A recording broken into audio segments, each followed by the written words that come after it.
कमळी या मालिकेच्या येणाऱ्या भागामध्ये धमाकेदार असा ट्विस्ट येणार आहे।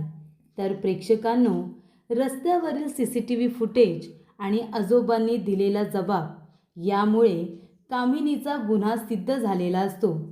आजोबांच्या अपघाताच्या मागे कामिनीचा हात असल्याचं इथे अन्नपूर्णाला समजताच अन्नपूर्णाने कामिनीला पोलिसांच्या ताब्यात दिलेलं असतं। तिला तिच्या गुन्ह्याची शिक्षा मिळवून दिलेली असते। तर प्रेक्षकांनो, येणाऱ्या भागामध्ये कशा पद्धतीने या गोष्टी पुढे घडत जातात आपण सविस्तरपणे बघूया।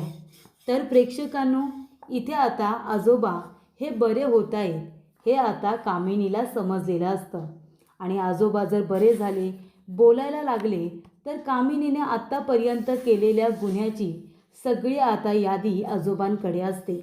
आजोबा बरे झाल्यानंतर अन्नपूर्णाला कामिनीच्या गुन्ह्यांची इथे आता यादी वाचून दाखवतील अशी भीती कामिनीला झाल्यामुळे ती इथे आता आजोबांना कायमचं संपवण्याचा निर्णय घेते। तिला इथे आजोबांनी थोबाडीसुद्धा दिलेली असते, कारण कामिनी इथे आता अन्नपूर्णाला मारण्याचा प्रयत्न करत असते, कमळीला मारण्याचा प्रयत्न करत असते आणि ही गोष्ट आजोबांना अजिबातच आवडत नाही आणि म्हणूनच कमळीने दिलेल्या त्या तेलाचा आजोबांना आता फायदा झालेला असतो आणि आजोबा बरे होत आलेले असतात। त्यामुळेच इथे आजोबांच्या हातामध्ये अशी काही ताकद आलेली असते की ते कामिनीचं थोबाड फोडतात। त्यानंतर कामिनी आजोबांना घेते आणि त्यांना रस्त्यावरती नेऊन आता सोडते। तेव्हा इथे गाडी येते, एक टेम्पो येतो आणि आजोबांना आता टक्कर मारून निघून जातो। आजोबा रस्त्यावरती इथे आता रक्ताच्या थारोळ्यामध्ये पडलेले असतात आणि त्यावेळेला आजोबांची मदत करायला तिथे कुणीही नसतं।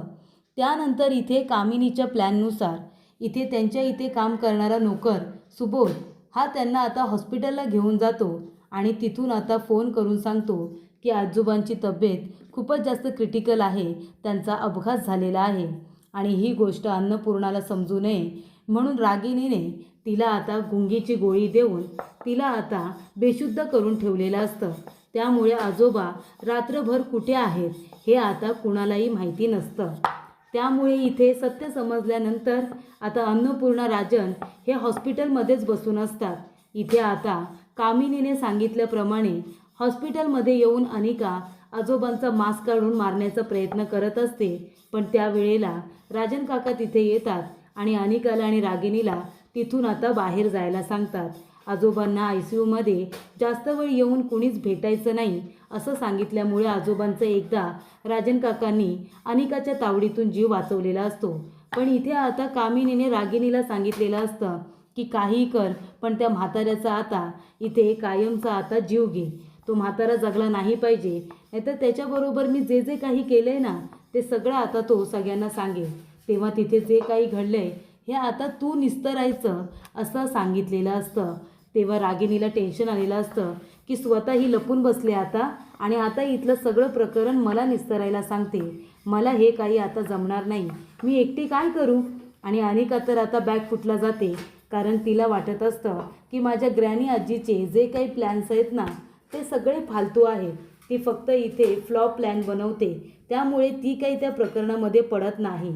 आणि इथे राजन काका अन्नपूर्णाला घरी जायला सांगत असतात, आई तू घरी जा, तू आराम कर, तू काही खाल्लेलं नाही आहेस, तू तुझ्या गोळ्या वगैरे घेऊन ये ना।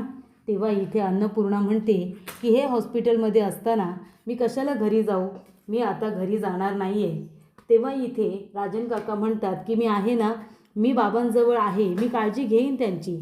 पण आता अन्नपूर्णाला कुणावरतीही विश्वास नसतो, कारण राजन काका एकटे कुठे कुठे बघणार। तिथे आता राजन काका आहेत, डॉक्टरांनी बोलावलं तर आजोबांवरती लक्ष ठेवायला कुणीतरी हवं आहे ना।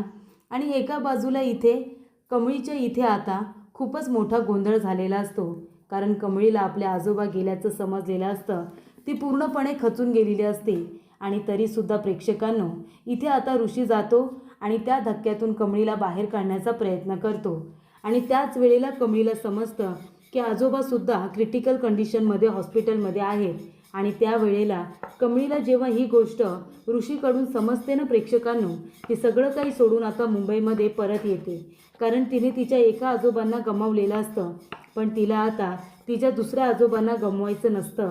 आणि म्हणूनच इथे ऋषीने समजवल्यानंतर कमळी आपल्या आजोबांना बघायला, त्यांना बरं करायला, त्यांना भेटायला मुंबईमध्ये येते.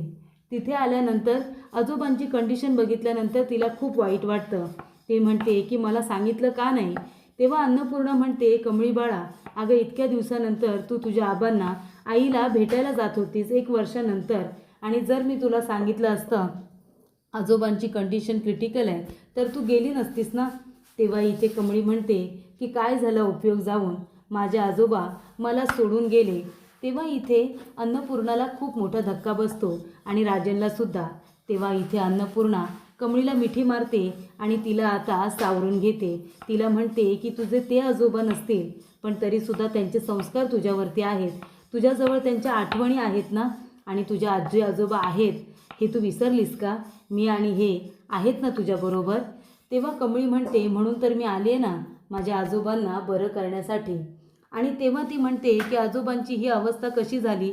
तेव्हा नोकर इथे आता तुटक्या तुटक्या शब्दांमध्ये सांगत असतो की त्यांना मी फिरायला घेऊन गेलो होतो, तिकडनं एक गाडी आली आणि तिने उडवलं. तेव्हा इथे कमळी म्हणते, राजन काका पोलीस कंप्लेंट केली का, पोलीस कंप्लेंट करा आणि ज्या रस्त्यावरती आजोबांचा अपघात झाला ना त्या रस्त्याचं संपूर्ण CCTV फुटेज आता चेक करा.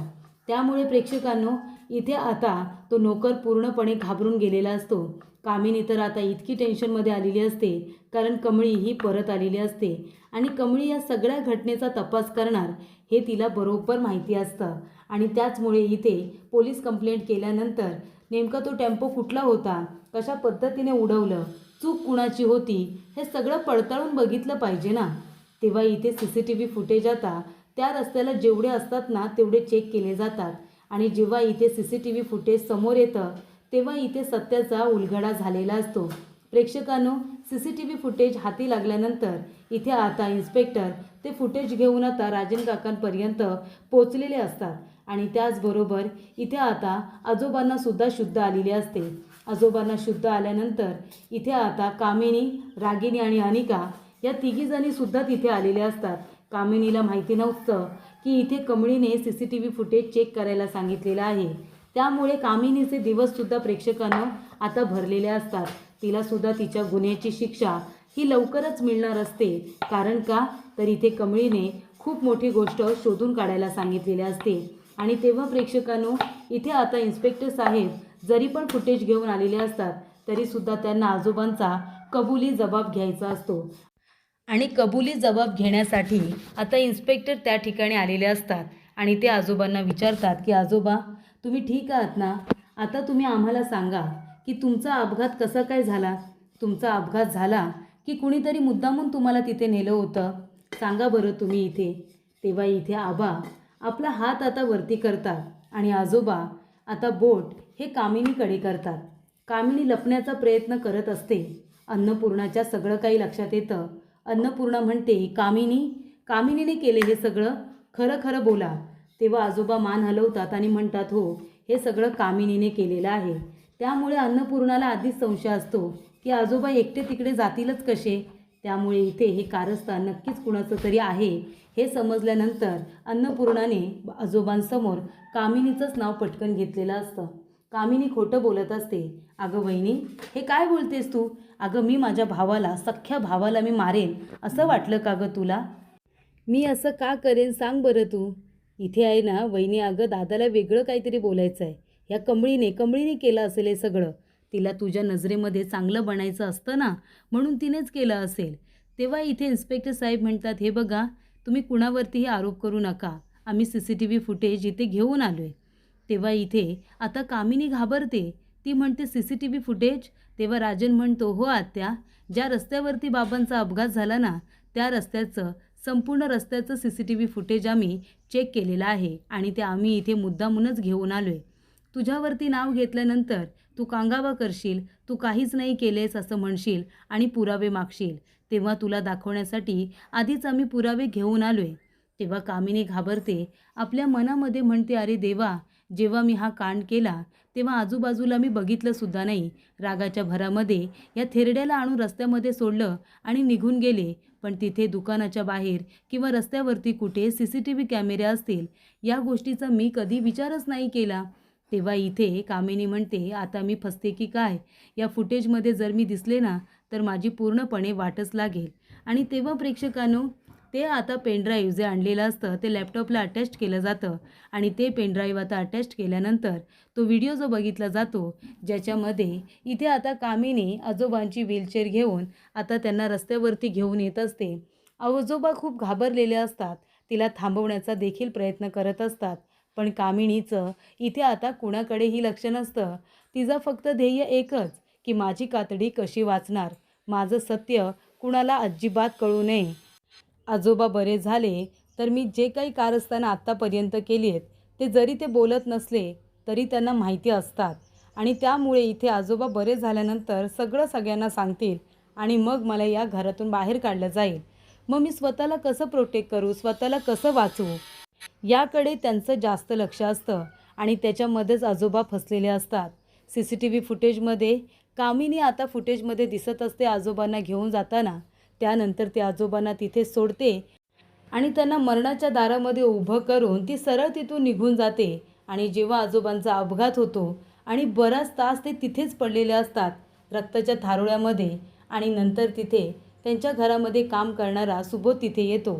कामिनी त्याला सांगते की या म्हाताऱ्याला हॉस्पिटलला घेऊन जा, तो काही आता जगणार नाही आहे, तो मरणारच आहे. तेव्हा तो आधी तर घाबरतो, पण कामिनी त्याला हवे तेवढे पैसे देते आणि म्हणते की तुझ्यावरती काही येणार नाही, तू फक्त या म्हाताऱ्याला हॉस्पिटलपर्यंत घेऊन जा, नंतर जे काही करायचं आहे ते मी करेन. आणि मग सुबोध त्याला हॉस्पिटलमध्ये घेऊन जातो आणि त्यानंतरला तो फोन करून घरी सांगतो की आजोबांचा अपघात झालेला आहे म्हणून. तेव्हा इथे खरी गुन्हेगार कामिनी असल्याचं सगळ्यांना आता समजलेलं असतं. आजोबांच्या अपघाताच्या मागे कामिनीचा डाव आहे. झालेला आजोबांचा अपघात नसून घातपात आहे हे सुद्धा आता कामिनीचं कारस्थान अन्नपूर्णाला समजलेलं असतं.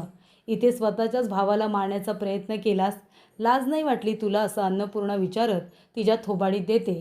कामिनीचं थोबाड लाल करते आणि म्हणते की इन्स्पेक्टर साहेब, आत्ताच्या आत्ता या गुन्हेगार बाईला तुम्ही घेऊन जा आणि हिला कठोरातली कठोर शिक्षा द्या. माझ्या इथे आजारी नवऱ्याला हिने मारण्याचा प्रयत्न केला आहे, त्यामुळे ह्या बाईला आता तुम्ही सोडू नका. तुम्ही बघितलंत ना कशा पद्धतीने हिने माझ्या नवऱ्याला मारण्याचा प्रयत्न केला आहे. तेव्हा इथे कमळी म्हणते, कडू आजी, लाज नाही वाटली का हो तुम्हाला? आत्तापर्यंत तुम्ही सगळ्यांना त्रास दिलात, पण स्वतःच्या भावाला सुद्धा तुम्ही सोडलं नाहीत, त्यांनासुद्धा तुम्ही इथे मारण्याचा प्रयत्न केलात. तुमच्यासारखी नीच बाई तर मी अजूनपर्यंत बघितली नाही, असं कमळीसुद्धा म्हणते. तेव्हा इथे आपल्या वडिलांना मारलं म्हणून राजनसुद्धा चिडलेला असतो आणि राजन रागिणीच्या आणि इथे अनिकाच्या थोबाडीत देतो. म्हणतो की तुम्ही तिघी जणी तशाच आहात, घरातल्या माणसांच्या जीवावरती उठता, त्यांना मारण्याचा प्रयत्न करता. कशासाठी? तर ह्या पैशा आणि प्रॉपर्टीसाठी. माणूस आज आहे आणि उद्या नाही, सगळं जागच्या जागी राहतं. टिकवायची असतात ती नाती, पण तुम्हाला तिघींना ती नाती कधीच टिकवता आली नाही, असं राजन काका म्हणतात आणि म्हणतात की इन्स्पेक्टर, आत्ताच्या आत्ता या गुन्हेगार बाईला इथून घेऊन जा.